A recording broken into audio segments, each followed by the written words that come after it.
राम राम जी। देखो सबसे ज्यादा कमेंट आए थे कि हरियाणा का इतिहास करवा दो जी। हरियाणा का इतिहास जो है, देखो ऊं तो आप कोई भी किताब लोगे उसमें बहुत दुनिया जान की इतनी जानकारी दे रखी है जो अपना काम की नहीं है। तो मेरा जो हरियाणा का इतिहास करवाने का जो तरीका होगा उसमें क्या है, जितने प्रश्न आ लिए हरियाणा के इतिहास के वो सारे के सारे लगभग उनको इसके अंदर शामिल करने का प्रयास किया गया अकॉर्डिंग टू HSSC। आप चलांगे देखो, सबसे पहले देखो हरियाणा का जो इतिहास है वो वैदिक काल से शुरू है। यानी हरियाणा का इतिहास कौन से काल से शुरू है? वैदिक काल से हरियाणा का इतिहास शुरू है। अपना हरियाणा जो है, हरियाणा की जो वैदिक भूमि है ना, हरियाणा की वैदिक भूमि को भारतीय सभ्यता का पालना कहा जाता है। बहुत इंपोर्टेंट क्वेश्चन है, भारतीय सभ्यता का पालना जो है किसको कहा जाओ? भारतीय सभ्यता और संस्कृति का पालना कहा जाओ हरियाणा की वैदिक भूमि को। उसके बाद देखो एक प्रश्न पूछा जाओ कि हरियाणा का प्रादेशिक नाम क्या है? हरियाणा का प्रादेशिक नाम देखो, एक दुनिया का पहला कानून था जिसका नाम है मनुस्मृति। बहुत सारे अपवाद हैं, लोग विरोध में भी है मनुस्मृति का। देखो असली जो मनुस्मृति थी ना वो बहुत कम है। जिस मनुस्मृति के ऊपर आज लड़ाई हो वो एक अंग्रेज हुआ करता था मैकाले, जिसको आप लॉर्ड मैकाले कहते हैं। मैं कहता हूं एक दुष्ट मैकाले था। उस बंदे ने मनुस्मृति को एडिट कर दिया और आपस में भारतीयों को, हिंदुओं को बांटने खातर एक ऐसी मनुस्मृति पेश कर दी। मनुस्मृति के अनुसार जो है हमारा जो हरियाणा जो है उसका प्रादेशिक नाम था ब्रह्मावर्त। ब्रह्मावर्त ये मनुस्मृति के अनुसार हरियाणा का प्रादेशिक नाम था। इसके अलावा ब्रह्म ऋषि का प्रदेश भी इसने कहा जाओ है ब्रह्म ऋषि का प्रदेश। मनुस्मृति के अंदर 3 नाम है। तीसरा है ब्रह्मा की वेदिका, ब्रह्मा की उत्तर वेदिका, ब्रह्मा की उत्तर वेदिका। मनुस्मृति के अकॉर्डिंग हरियाणा के 3 नाम अपने ध्यान रखने हैं, ब्रह्मावर्त, ब्रह्म ऋषि का प्रदेश, तीसरा है ब्रह्मा की उत्तर वेदिका। भारतीय सभ्यता का पालना हरियाणा की वैदिक भूमि को कहा जाओ है। उसके बाद देखो आगे है हरियाणा शब्द का उल्लेख जो है पहली बार कड़े मिले अपन है। देखो एक वेद है जिसका नाम है ऋग्वेद। ऋग्वेद जो है, ऋग्वेद के अंदर पहली बार रज हरियाणा एक शब्द मिला है। हरियाणा का पहली बार कहां प्रयोग किया गया है? रज हरियाणा। रज हरियाणा जो शब्द जो है, या रज हरियाणे भी कई बार कई जगह लिखा मिला अपना। रज हरियाणे शब्द का प्रयोग पहली बार कड़े मिला अपने ऋग्वेद के अंदर मिला है। 4 वेद है, ऋग्वेद प्रमुख है। ऋग्वेद के अंदर रज हरियाणे शब्द का प्रयोग अपने देखने को मिला है। यानी वैदिक काल को भारतीय सभ्यता का पालना किया जाओ है। मनुस्मृति के 3 नाम याद रखने हैं, ब्रह्मावर्त, ब्रह्म ऋषि का प्रदेश और ब्रह्मा के उत्तर वेदिका। तीसरी बात आपने याद रखनी है, जो ऋग्वेद जो है, ऋग्वेद में हरियाणा का नाम क्या मिला है? रज हरियाणा के नाम पे इसको जाना जाओ है। उसके बाद देखो आप जो इतिहास पढ़ रहे हो, वैदिक काल का इतिहास आप पढ़ रहे देखो, और क्या है हरियाणा का वैदिक काल में। देखो वैदिक काल की हरियाणा की 2 प्रसिद्ध नदियों के बीच में हरियाणा हुआ करता, वो आपने याद रखना है। एक तो सरस्वती नदी, सरस्वती नदी। दूसरी नदी है दृष्टद्रवती नदी, दृष्टद्रवती नदी। सरस्वती और दृष्टद्रवती नदी है, ये हरियाणा की 2 प्रमुख जो नदियां हैं जो वैदिक काल से संबंधित नदियां थी। ये सरस्वती नदी जो है सिंधु सभ्यता का जिक्र सुना होगा अपन है, जो बनावली जो है सरस्वती नदी के किनारे था, और दृष्टद्रवती नदी के किनारे हिसार का जो राखी गढ़ी जो है, जो सिंधु सभ्यता का सबसे बड़ा केंद्र है, इसके किनारे था। जिक्र इन दोनों का पे आगे करांगे। उसके बाद देखो जिक्र है आर्यों के आगमन का।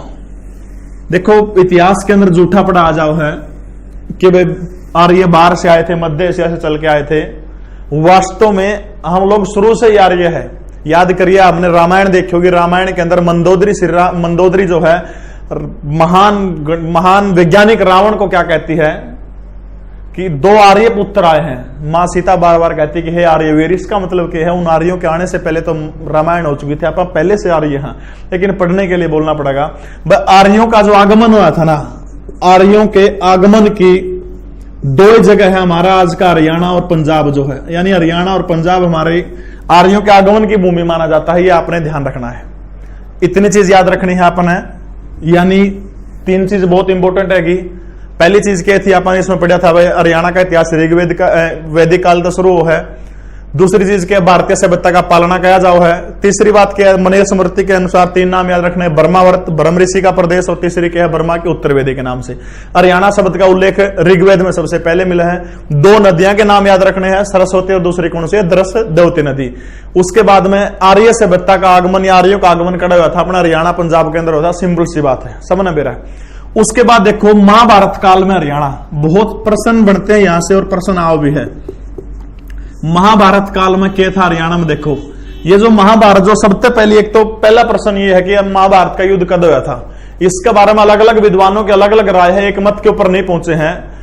महान गणितज्ञ खगोल शास्त्री बाणभट्ट का नाम आपने सुना होगा। बाणभट्ट का मानना है कि करीब करीब 3132 ईसा पूर्व हुआ था, लेकिन एचएसएससी के अकॉर्डिंग आपने चलना है। एचएसएससी के मानना है महाभारत का जो युद्ध हुआ था वो 900 वर्ष ईसा पूर्व हुआ था, 900 ईसा पूर्व महाभारत का युद्ध हुआ था, ऐसा एचएसएससी या सर्वाधिक मान्यता प्राप्त डेट है, सबसे ज्यादा मानना है आप इस बात में, ठीक है। उसके बाद देखो महाभारत का युद्ध कड़ा हुआ था, सबने मेरा हरियाणा के कुरुक्षेत्र जिले के अंदर हुआ था। और ये महाभारत का युद्ध कितने दिन चला था, 18 दिन महाभारत का युद्ध चला था। जो महाभारत जो है इसके प्रश्न बहुत आए डी ग्रुप में, पिछली बार खूब प्रश्न पूछे थे। महाभारत का एक नाम है जय संहिता, यानी महाभारत का पुराना नाम क्या है, जय संहिता। उसमें 88,000 श्लोक हुआ करते, आज इसका नाम महाभारत है, तो इसमें श्लोकों की संख्या बढ़ गई। वर्तमान में महाभारत के अंदर श्लोक कितने हैं, 1 लाख श्लोक है। वर्तमान समय में कितने श्लोक हैं, 1 लाख है। देखो महाभारत का युद्ध जो हुआ था 900 वर्ष ईस्वी पूर्व हुआ था, कुरुक्षेत्र में हुआ था, 18 दिन चला था, पुराना नाम जय संहिता है। वर्तमान में कितने श्लोक हैं, 1 लाख श्लोक है। महाभारत काल में जो अपना हरियाणा जो है, एक प्रश्न पूछ जाओ बहुत बार, कम से कम 8-9 बार पूछ लिया कि महाभारत काल में हरियाणा को किस नाम से जाना करते, तो महाभारत काल में हमारे हरियाणा को बहुध्यानक के नाम से जाना जाता था। बहुध्यानक, बहुध्यानक मतलब अनाज की अधिक उपलब्धता के कारण वे अनाज खूब पैदावार होने लगी थी अपना महाभारत काल में हरियाणा के क्षेत्रों के आसपास में, इसलिए इसको महाभारत काल में किस नाम से जाना करते, बहुध्यानक। एक और प्रश्न पूछा था एचएसएससी में कि जिस टाइम पर आप महाभारत जो काल है उसमें हरियाणा में एक और युग प्रारंभ होता है, कौन से युग का प्रारंभ हुआ था, तो देखो स्पष्ट इस नाम तक बहुध्यानक का मतलब क्या है, अनाज की पैदावार ज्यादा हुआ है। तो आपने याद रखना महाभारत काल के समय हरियाणा के अंदर कृषि युग का प्रारंभ हुआ था। बहुत इंपोर्टेंट क्वेश्चन है, एचएसएससी में 2 बार आ चुका है अब तक ये, यानी बहुध्यानक जो है या कृषि युग का प्रारंभ हुआ था। अपने इस बात को बहुत बहुत ध्यान रखना है, हो जाओगा। उसके बाद देखो महाभारत को लिखा किसने था, वेद व्यास ने। किसने लिखा था महाभारत को, लिखने का काम कुरुक्षेत्र के अंदर वेद व्यास ने महाभारत को लिखा था। लेकिन कई बार प्रश्न आ जाएगा ऑप्शन में वेद व्यास मिलता है को नहीं, कई बार ऑप्शन में क्या हो शंकराचार्य दे दे है। और शंकराचार्य क्यों दे, क्योंकि एक बड़े महान हिंदू संत हुए हमारे देश के अंदर, स्वामी विवेकानंद का नाम आपने सुना होगा। विवेकानंद के अनुसार विवेकानंद ने कही थी महाभारत जो है असली महाभारत हुआ शंकराचार्य ने लिखी थी। अगर प्रश्न आ जाओ भाई विवेकानंद के अनुसार 12 जनवरी 1863 को महान शख्स का जन्म हुआ था, विवेकानंद के अनुसार महाभारत किसने लिखी थी, तब फिर उत्तर होगा शंकराचार्य। नहीं तो महाभारत किसने लिखी थी, वेद व्यास, बड़े क्रोधी ऋषि माने जाओ हैं, वेद व्यास ने महाभारत को लिखने का काम किया था। इसके बाद में कितने दिन चला था, 18 दिन महाभारत का युद्ध चला था। एक और बात आपने इसकी याद रखनी है, जो महाभारत का युद्ध था ना, इसका 13वें दिन की घटना बार बार एचएसएससी में पूछ जाओ। 13वें दिन कुरुक्षेत्र के पास में एक गांव है, आमीन गांव है। इस आमीन गांव के अंदर अर्जुन के पुत्र अभिमन्यु का वध किया गया था कौरवों के द्वारा। जयद्रथ की अहम भूमिका थी, दुसल्ला का पति था जयद्रथ, जो था दुर्योधन का बहनोई था, उसने अभिमन्यु को मारने में बहुत बड़ी भूमिका निभाई थी। यानी प्रश्न पूछ जाओ कि अभिमन्यु की मृत्यु जो है महाभारत के कौन से दिन हुई थी, युद्ध के 13वें दिन अभिमन्यु की मृत्यु कड़ हुई थी, आमीन गांव में हुई थी। अब हरियाणा सरकार ने क्या कर दिया, ये जो आमीन जो गांव जो है, इस आमीन गांव का नाम बदल कर क्या कर दिया, अभिमन्युपुर कर दिया। अभिमन्युपुर करंट का प्रश्न है, अभिमन्युपुर कर दिया। इसके बाद के ध्यान में रखना अपन है, जो महाभारत का युद्ध जो हुआ था उसके अंदर गीता एक छोटा सा पार्ट आया है। गीता का उपदेश कौन से तीर्थ सरोवर के ऊपर दिया था, आपने याद रखना, ज्योतिसर। ज्योतिसर तीर्थ स्थान जो है, इस ज्योतिसर नामक स्थान के ऊपर भगवान श्री कृष्ण ने अर्जुन को गीता का उपदेश दिया था। और ये ज्योतिसर नामक स्थान के ऊपर वट वृक्ष जो है, वट वृक्ष कह लो, यहाँ पे बरगद कह लो, यहाँ पे बड़कवा अपनी देसी भाषा में, बड़क का पेड़ के नीचे भगवान कृष्ण ने अर्जुन को गीता का उपदेश दिया था। ये महाभारत काल की इतनी बात आपने याद रखनी है। सिर्फ मुख्य तो एक के बाद थी, या बहुत ध्यान काली यार कृषि युग वाली, बाकी एक्स्ट्रा चीज नो बता दी। महाभारत काल के प्रश्न बहुत पूछे थे डी ग्रुप में। रिपीट करवाऊं दोबारा से। महाभारत का युद्ध हुआ था 900 वर्ष ईसा पूर्व, 18 दिन चला था, कुरुक्षेत्र में हुआ था। महाभारत का पुराना नाम क्या है? जय संहिता है। वर्तमान में 1 लाख श्लोक है इसके अंदर। महाभारत काल में अपना हरियाणा को बहुत ध्यान ने कहा कर दिया पे। उसके बाद महाभारत काल में कौन से युग का प्रारंभ हरियाणा में हुआ था? खेतीबाड़ी का यानी कृषि का प्रारंभ हरियाणा के अंदर हो है। महाभारत को किसने लिखा था? गुरुवर वेद व्यास ने महाभारत को लिखा था। विवेकानंद जी के अनुसार पूछ ले तो फिर किसने लिखा था? फिर शंकराचार्य, आदि गुरु शंकराचार्य ने फिर इसको लिखा था। तीसरी चीज आपने क्या याद रखनी है, जो महाभारत के युद्ध का 13वें दिन क्या हुआ था? अभिमन्यु मारा गया था और उसके बाद में आमीन गांव में मारा गया था। उस आमीन गांव का नाम अभिमन्युपुर कर दिया वर्तमान की मनोहर खट्टर सरकार ने। अंतिम बात की याद रखनी, ज्योतिषर नामक तीर्थ स्थान के ऊपर बड़ के पेड़ के नीचे भगवान श्री कृष्ण ने कह दिया था, गीता का उपदेश दिया था अर्जुन को। महाभारत काल की बस इतनी बात अपना हरियाणा के संबंध में याद रखनी है। वीडियो ने 2 बार देखोगे तो ऐसा मेरा विश्वास है कि गला गला याद हो जाओगी। देखे जाओ, गला गला लिख भी लिया करो, स्क्रीनशॉट भी ले इसको, आपकी छूट है।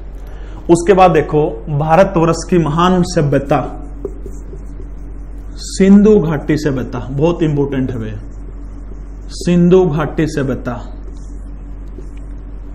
अपने जो पूर्वज जो थे सिंधु घाटी सभ्यता के लोग, उनके बारे में सोच के कितने साइंस से परिचित वो लोग हुआ करते।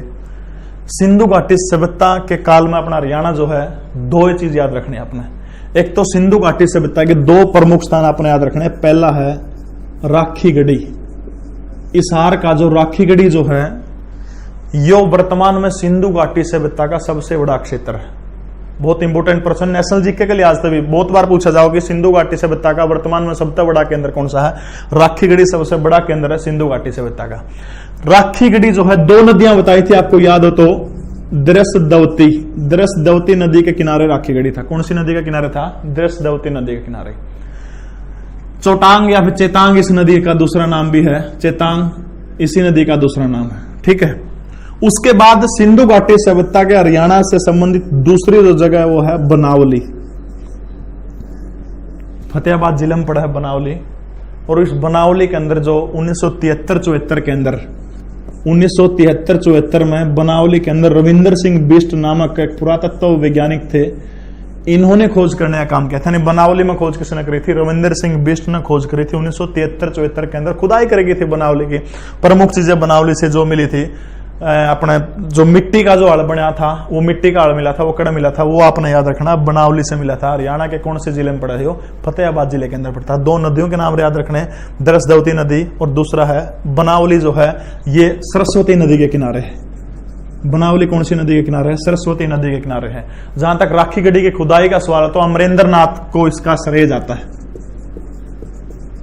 अमरेंद्र नाथ, वैसे पुरातत्व विभाग के वैज्ञानिकों की टीम ने 1997-98 में जब खुदाई करी थी तो ये अमरेंद्र नाथ को इसका श्रेय जाओ है। देखो, सिंधु घाटी सभ्यता एक कांस्य युगीन सभ्यता थी। दूसरी चीज आपने क्या याद रखनी है? दोनों चीज ये याद रखनी है, बहुत इंपोर्टेंट है सिंधु घाटी सभ्यता। नेशनल के संदर्भ में इसको बड़े लेवल के ऊपर भी करवाने का आप काम करेंगे। सरस्वती नदी के किनारे बनावली है, राखी गढ़ी किसके किनारे है? दृशदवती नदी के किनारे है। सबसे बड़ा कौन सा है? राखी गढ़ी है। जिन्हों प्रश्न पूछ ले भाई, हमारे देश के अंदर आजादी के बाद सबसे ज्यादा सिंधु सभ्यता के प्रमाण कड़े मिले, तो आपने याद रखना है, आजादी के बाद सबसे अधिक प्रमाण गुजरात में मिले हैं। लोथल है, धोलावीरा है, रंगनपुर है, ये मादर भोगवा वगैरह नदी है, इनके किनारे है। दूसरी चीज, सिंधु सभ्यता का जो काल, जो सबसे उपयुक्त काल माना जाए, वो माना जाए 2350 ईस्वी पूर्व से लेके 1750 ईस्वी पूर्व तक। लेकिन अब के है, अपने राखी गढ़ी में जो खुदाई जो हुई है, इस राखी गढ़ी की खुदाई के बाद में ये डेट भी बदलना जारी है, क्योंकि काफी पुरानी सभ्यता मिल गई और ऐसा विश्वास है कि वह कदे सबसे पुरानी सभ्यता के अंश जो अपने राखी गढ़ी में नहीं मिल जाए। ये चीज आपने याद रखनी। सिंधु घाटी सभ्यता एक कांस्य युगीन सभ्यता हुआ करती थी और सिंधु घाटी सभ्यता के लोग, मैं तो कहता हूं, गजब की चीजें वहां हुआ करती थी।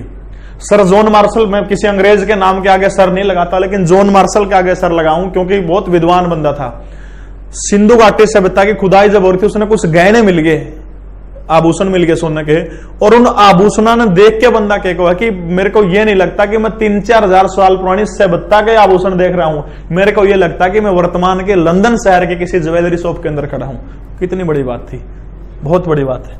उसके बाद सिंधु घाटी सभ्यता के बाद आप जो हरियाणा जो है बौद्ध के अंदर प्रवेश करते हैं, यानी जब बौद्ध काल हुआ करता था उसमें हरियाणा क्या क्या चीजें हुई। देखो बौद्धों के समय में, महात्मा बुद्ध का नाम सुना होगा, बौद्ध काल में अपना जो देश था वो किस में बटा हुआ था?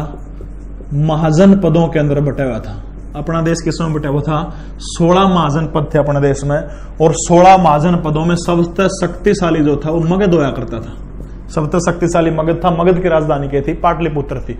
ये 16 के 16 राजा आपस में लड़े जा करते। अब जो बौद्ध काल से संबंधित जो प्रश्न अपने हरियाणा जीके के अंदर पूछा जाओ है, एक प्रश्न ये पूछा कि बौद्धों के समय में हरियाणा कितने जनपदों में बटा था? 2 जनपदों के अंदर बटा था हरियाणा बौद्धों के समय में। एक तो है कुरु और दूसरा है पांचाल। कुरु और पांचाल जो है, इन 2 जनपदों में हरियाणा बटा था। और यहां कुरु की जो राजधानी हुआ करती थी वो इंद्रप्रस्थ हुआ करती थी, जिसको वर्तमान का जो अपना दिल्ली जो है या कुरु की राजधानी हुआ करती। यानी हरियाणा बौद्धों के समय में, बौद्ध काल में कितने जनपदों में बटा था? 2 जनपद थे। कौन सा है? कुरु, दूसरा कौन सा है? पंचाल। 16 जनपद हुआ करते। सबसे शक्तिशाली जनपद कौन सा था? मगध जो था वो सबसे शक्तिशाली जनपद हुआ करता था। और ये बौद्ध काल की चीजें हैं, आपने बस ये बात याद रखनी, ये बार बार पेपर में पूछे जाओ, याद हो जाओगी। चलो उसके बाद फिर आ जाओ, बौद्ध काल के बाद आ जाओ मौर्य काल।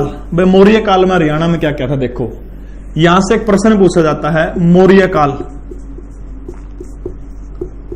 देखो मौर्य काल के बारे में थोड़ा सा बताना पड़ेगा। मौर्य वंश की नींव किस बंदे ने डाली थी? पाटलिपुत्र मौर्य वंश की राजधानी थी। नंद वंश का खात्मा करके चंद्रगुप्त मौर्य, चंद्रगुप्त मौर्य जो है, चंद्रगुप्त मौर्य ने 323 ईस्वी पूर्व, चंद्रगुप्त मौर्य ने 323 ईस्वी पूर्व में पाटलिपुत्र के अंदर नंद वंश का खात्मा करके मौर्य वंश की स्थापना करने का काम किया था चंद्रगुप्त मौर्य ने। उसके बाद में जो चंद्रगुप्त मौर्य जो है, चंद्रगुप्त मौर्य के बाद में चंद्रगुप्त मौर्य का बेटा शासन करा है। और चंद्रगुप्त मौर्य का जो बेटा जो है बिंदुसार है।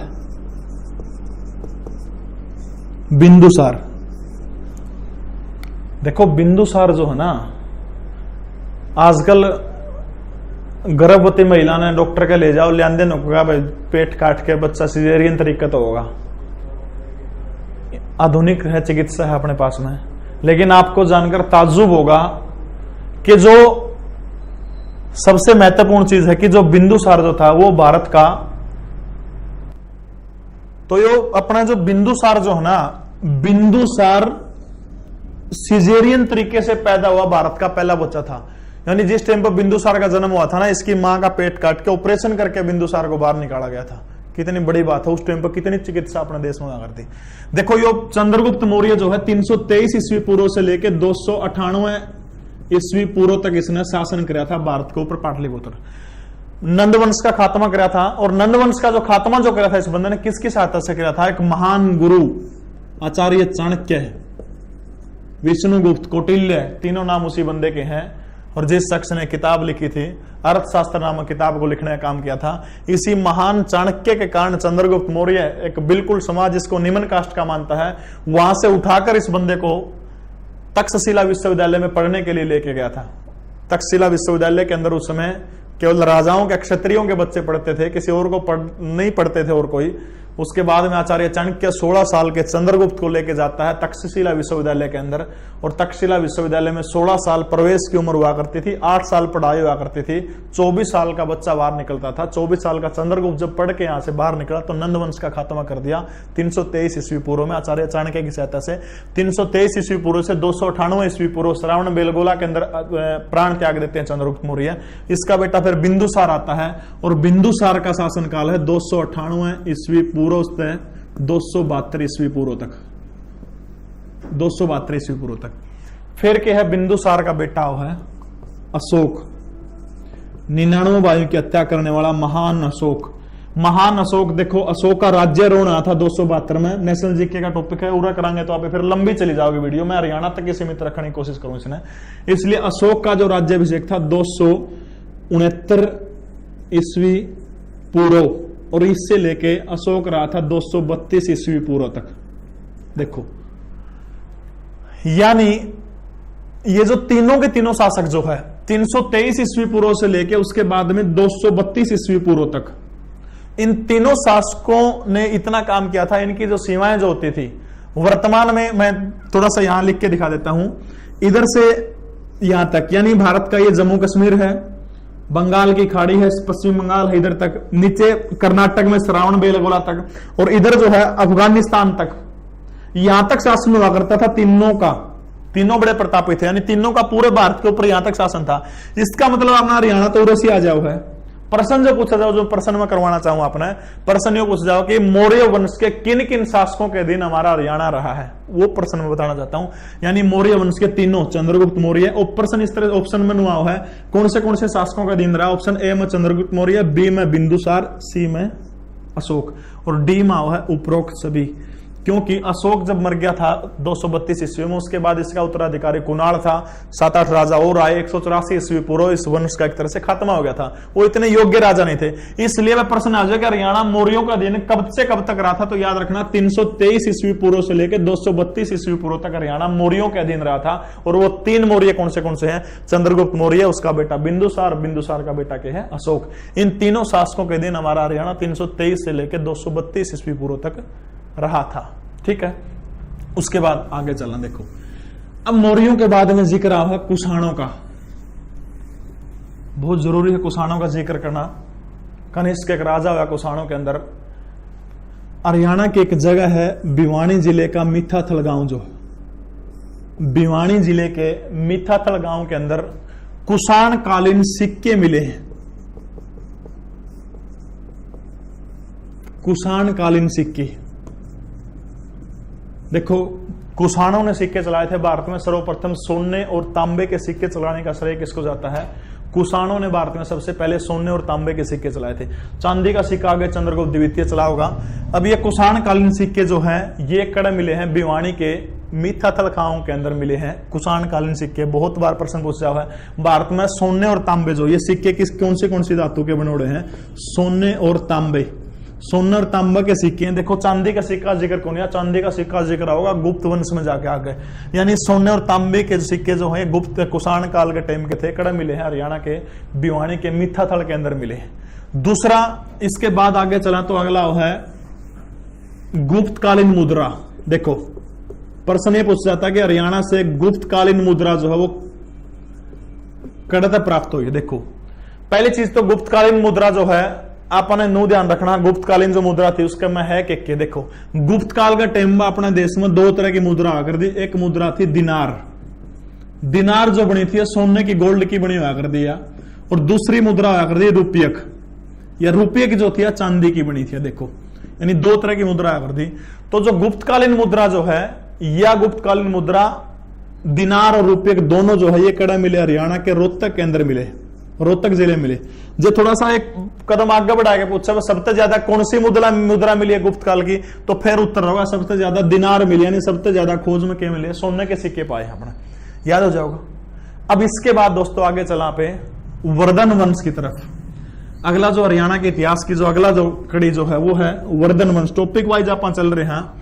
इसका दूसरा नाम है पुष्यभूति वंश। पुष्यभूति वंश आ जाओ या फिर वर्धन वंश आ जाओ, बात एक के। देखो, बहुत इंपोर्टेंट है, उड़ता बहुत सारे प्रश्न आओ, लगभग उम्मीद रहो इस वंश में प्रश्न आने की। देखो, पुष्यभूति वंश आ जाओ या वर्धन वंश आ जाओ, इसने वर्धन वंश या पुष्यभूति वंश की स्थापना करने का काम किया था। अब इसके बाद में इस वंश में आगे चलकर एक बहुत प्रतापी राजा हो, जिस प्रतापी राजा का नाम है प्रभाकर वर्धन। प्रभाकर वर्धन के जिस बेटे का जिक्र शब्द ज्यादा बार पूछा जाओ है, उस बेटे का नाम है हर्षवर्धन। और हर्षवर्धन का जन्म हुआ था 590 ईस्वी के अंदर। हर्षवर्धन का जन्म कब हुआ था? 590 ईस्वी में हर्षवर्धन का जन्म हुआ था। प्रभाकर वर्धन बहुत प्रतापी राजा था। प्रभाकर वर्धन की मृत्यु हो जाती 605 ईस्वी में। कद मर गया प्रभाकर वर्धन? 605 ईस्वी में प्रभाकर वर्धन मर गया। उसके बाद में इसका बड़ा बेटा राज्यवर्धन राजा बना है। राज्यवर्धन के बाद में, प्रभाकर वर्धन की मृत्यु के बाद में राज्यवर्धन की भी हत्या हो जाती है। उसके बाद में हर्षवर्धन जो है वो 606 ईस्वी में राजा बना है। कब बना था? 606 ईस्वी में। 90 में जन्म हुआ था, यानी 10 और 6 16 साल की उम्र में हर्षवर्धन राजा बना था। कितने साल की उम्र में राजा बना था? सिर्फ 16 साल उम्र हुआ करती उस टाइम पर उसकी। अब हर्षवर्धन जो था, हर्षवर्धन की राजधानी बहुत बार पूछ जाओ है अपना हरियाणा के कुरुक्षेत्र जिले का थानेश्वर जो है, ये थानेश्वर हर्षवर्धन की राजधानी हुआ करती थी। वर्धन वंश के राजाओं की प्रारंभिक राजधानी कौन सी थी? थानेश्वर हुआ करती। ठीक है, 606 ईस्वी में राजा बन गया। एक प्रश्न पूछ जाओ कि हर्षवर्धन का राज्याभिषेक जो है कौन सी शताब्दी में हुआ था? बहुत बार पटवारी में पूछा था पिछली बार, उसके बाद 3-4 बार आ लिया।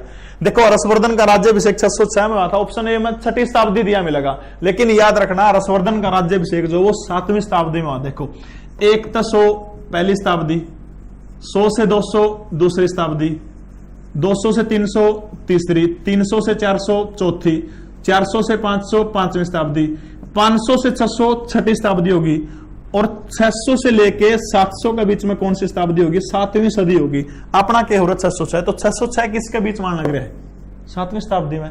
तो इसलिए अपन याद रखनी, जो हर्षवर्धन का जो राज्याभिषेक हुआ था कौन सी शताब्दी में हुआ था? 7वीं शताब्दी में हुआ था। याद हो जाएगा, 7वीं शताब्दी में हर्षवर्धन का राज्याभिषेक 606 ईस्वी में हुआ।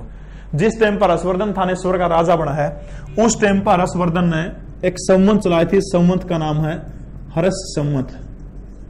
अरस संवत किसने चलाई थी? हर्षवर्धन ने अरस संवत चलाने का काम किया था। ठीक है, 606 में चलाई थी इसने। उसके बाद में देखो हर्षवर्धन का दरबार में बहुत सारे लोग रहा करते जो विद्वान लोग थे। बहुत सारे विद्वान लोग हर्षवर्धन के दरबार में रहते थे। सबसे पहला नाम है मयूर, दिवाकर, भरतहरि। ये तीनों लोग हर्षवर्धन के दरबार में थानेश्वर में रहा करते। याद रख लियो, नेशनल जीके का टॉपिक है, थोड़ा सा ये ध्यान रखना है। ठीक है, इसके बाद में हर्षवर्धन के दरबार में सबसे महत्वपूर्ण आदमी है बाणभट्ट। ये जो बाणभट्ट जो है, इस बाणभट्ट ने एक किताब लिखी है, किताब का नाम है हर्षचरित। और ये हर्षचरित जो है ना, कम से कम भी HSSC के 150 से 160 बार पूछ लिया होगा भाई। बाणभट्ट किसका दरबारी कवि था? हर्षवर्धन का। हर्षचरित किताब किसने लिखी थी? बाणभट्ट ने लिखी थी। उसके बाद बाणभट्ट ने एक और किताब लिखी थी, किताब का नाम है कादम्बरी। और ये कादम्बरी है, ये कादम्बरी भारत का पहला उपन्यास है। भारत का पहला उपन्यास बाणभट्ट ने लिखा था, कादम्बरी नामक उपन्यास। हर्षचरित किताब भी इसने लिखी थी। अब हर्षवर्धन जो था खुद भी एक राजा था, और हर्षवर्धन जो है राजा होने के नाते एक साहित्यकार भी था। और इस हर्षवर्धन ने नाटक लिखे थे, और नाटक बहुत बार पेपर में पूछ जाओ। नागानंद, 3 प्रमुख नाटक है। नागानंद, प्रियदर्शिनी, और तीसरा है रत्नावली। अपना हरियाणा का जो कुरुक्षेत्र विश्वविद्यालय है, केयूके है, केयूके के अंदर रत्नावली नाम के उत्सव का भी आयोजन किया जाओ है। यानी नागानंद, प्रियदर्शनी, रत्नावली, ये तीनों के तीनों नाटक इसने लिखे थे। ये तीनों के तीनों नाटक राजा हर्षवर्धन ने लिखे थे, संस्कृत भाषा के अंदर लिखने का काम किया था। इसके बाद में हर्षवर्धन जो है, हर्षवर्धन के टाइम में एक बंदा भारता था, जिस बंदे का नाम है हवेनस्वांग। ये हवेनस्वांग भारता था। प्रश्न HSSC में पूछा था कि हवेनस्वांग कौन से देश का यात्री था? हवेनस्वांग जो है एक चीनी यात्री था। कौन सा देश का यात्री था हवेनस्वांग? चीन का था। और यो हवेनस्वांग जो है यो भारत में आया था 629 ईस्वी में, और 629 से लेकर 645 ईस्वी तक हवेनस्वांग भारत में रहा था। देखो मैं नेशनल जीके के हिसाब से नहीं पूछा नहीं, मैं हवेनस्वांग भारत में कब तक रहा था? उत्तर होगा 629 से 645 तक। लेकिन HSSC ने प्रश्न पूछ लिया था, एक बार पीछे पूछा था, हवेनस्वांग जो है यो बंदा हरियाणा में कब तक रहा था? तो इसका सही उत्तर HSSC ने माना था 633 ईस्वी से लेकर 643 ईस्वी तक हवेनस्वांग जो है भारत में रहा था, हरियाणा में रहा था। 633 से 643 तक हरियाणा में रहा था। भारत की पूछो तो 629 से लेकर 645 ईस्वी तक रहा था। इस हवेनस्वांग ने किताब लिखी थी, किताब का नाम है सीयू की। हवेनस्वांग की किताब है, किताब का नाम है सीयू की।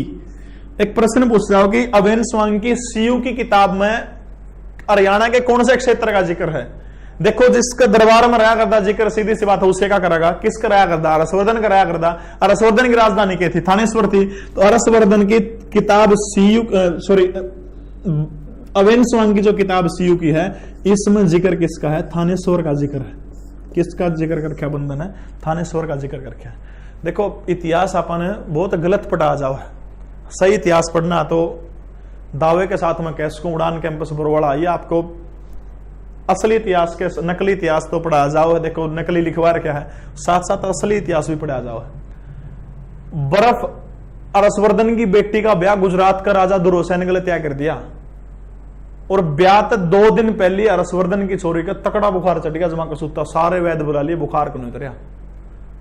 हर्षवर्धन ने आप सारे फैला दी, भाई कोई भी बंदा बुखार उतर दो बेटी का मुंह मांगा नाम दे दूंगा, भाई बेइज्जती हो जाएगी, 2 दिन पहले ताप चल रहा है, बीमार छोरी है उसका रिश्ता कर दिया। अब देखो बाण भट्ट जो है, बाण भट्ट खुद रसचरित नामक किताब में एक बात लिखा है, नुको है कि राजा हर्षवर्धन ने कृत्रिम तरीके से, दोबारा मैं इस लाइन में रिपीट करूंगी, हर्षवर्धन ने कृत्रिम तरीके से बर्फ बनाई थी 7वीं सदी में, और दुनिया का हर्षवर्धन ऐसा पहला वैज्ञानिक था जिसने कृत्रिम तरीके से बर्फ जमाई। आज तो नॉर्मल बात है, फ्रिज में डोंगा रख दिया, बर्फ जम जाए पानी भर के, लेकिन सोचिए पहली बार बंदा ने 7वीं सदी में बर्फ कुकर जमाई होगी। तथ्य है, झूठ कौन बोलता? बाण भट्ट की हर्षचरित किताब पढ़ के देख लियो, उस किताब में जिक्र कर रखा बंदा ने। सोचो हर्षवर्धन कितना बड़ा वैज्ञानिक था। बाद में थानेश्वर था हर्षवर्धन अपनी राजधानी कड़ ले जाओ, कन्नौज में अपनी राजधानी को ट्रांसफर कर ले हर्षवर्धन, और कन्नौज राजधानी ट्रांसफर कर लेता है। राज्यश्री की मृत्यु हो जाती है, इसकी बहन जो थी, ज्यादा लंबा नहीं जाएंगे हम। 647 ईस्वी में हर्षवर्धन की मृत्यु हो जाती है। हर्षवर्धन की मृत्यु कब हुई थी? 647 ईस्वी में हर्षवर्धन जो है इस दुनिया से चले जाते हैं। यानी वर्धन वंश के राजाओं की प्रारंभिक राजधानी कौन सी थी? हरियाणा का थानेश्वर जो है वो वर्धन वंश के राजाओं की प्रारंभिक राजधानी थी। तो दोस्तों ये था अपना जो इतिहास जो है, पहला पार्ट था। वीडियो लंबी बनने लग रही है, इसलिए यहीं पे इसको स्टॉप करेंगे। एक रिक्वेस्ट है भाई आपसे, वीडियो पसंद आई तो लाइक जरूर कर दियो, कमेंट करके बताइयो कि किसी लगी है, और जो कमी लागा अपना सुधार देंगे, मैं स्वीकार करने बंदे हैं, कोई दिक्कत नहीं है। तो जो भी कमी लागा अपना बताइयो, इसका मैं कमेंट करके आप जरूर बताइयो, और इसके बाद में कमेंट करियो, लाइक करियो, इसने जी करे तो शेयर भी करियो, पसंद नहीं आया तो डिसलाइक भी कर दियो। राम राम सारे ने, जय हिंद जय भारत।